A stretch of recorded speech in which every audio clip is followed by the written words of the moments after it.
Equatorial Guinea, a small nation with a seemingly impressive GDP per capita, often stands out as a success story in Africa. However, as we delve deeper into its economic and political landscape, a stark contrast emerges between the appearance of prosperity and the harsh reality waiting to be discovered.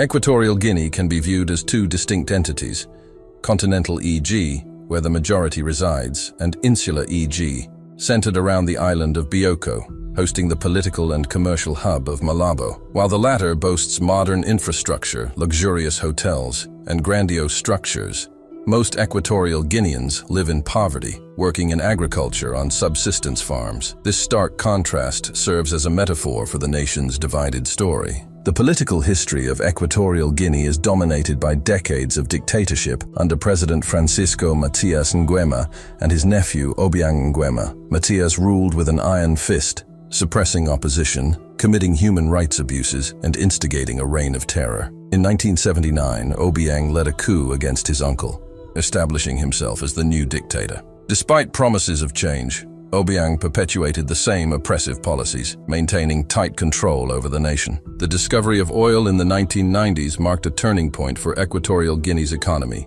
leading to a significant increase in GDP. However, this economic windfall did not translate into improved living conditions for the majority. Oil revenues, constituting a substantial portion of the budget, were largely funneled into extravagant infrastructure projects, contributing to corruption and inequality. The government's mismanagement of oil revenues became apparent through opaque financial practices, with state-owned oil company GE Petrol and the government refraining from transparent disclosures. Infrastructure projects, presented as symbols of progress, often served as vehicles for corruption, as inflated budgets allowed officials to embezzle public funds. The lack of accountability and financial transparency further deepened the divide between the ruling elite and the impoverished populace. Key figures within the government, notably Vice President Teodorin Obiang, showcased opulent lifestyles on social media, flaunting luxury possessions and properties. The stark contrast between their extravagance and the widespread poverty raised questions about the ethical use of public funds.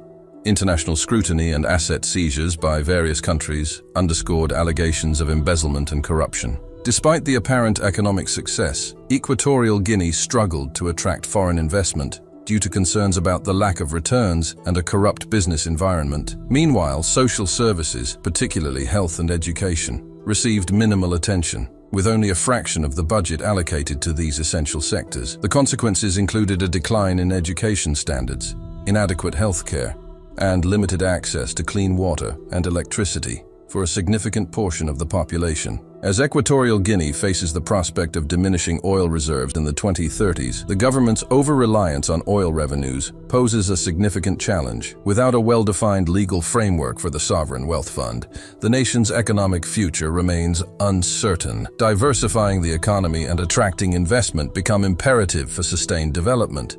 But trust in the government is eroding, and corruption perceptions remain among the highest globally. The international community's response to Equatorial Guinea's situation has been mixed. While some nations have taken measures to seize assets of corrupt officials, the broader diplomatic engagement with the country remains complex, balancing the need for economic stability and development with the imperative of human rights and anti-corruption efforts poses a significant challenge for policymakers. Furthermore, civil society within Equatorial Guinea faces severe limitations in expressing dissent due to strict government control, curbing freedom of expression and political activism. The lack of a vibrant civil society further hampers efforts to address systemic issues and push for positive change. In the realm of international relations, Equatorial Guinea's strategic location in Central Africa, coupled with its oil wealth, has led to engagement with global players. Balancing diplomatic ties with both Western and non-Western powers, the nation seeks to navigate geopolitical complexities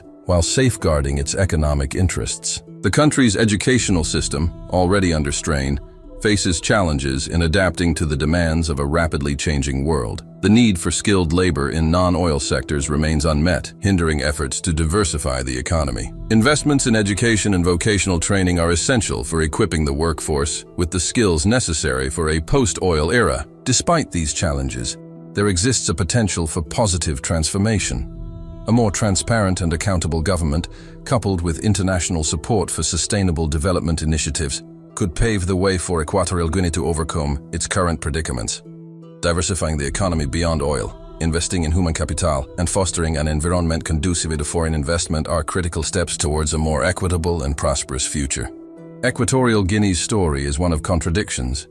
A nation that appears prosperous on the surface but grapples with deep-rooted corruption and inequality. The script highlights the need for transparency, accountability, and a genuine commitment to the well-being of the population to ensure sustainable development. As the country navigates an uncertain future, addressing systemic issues becomes crucial for Equatorial Guinea to shed its image as the world's most successful failed state.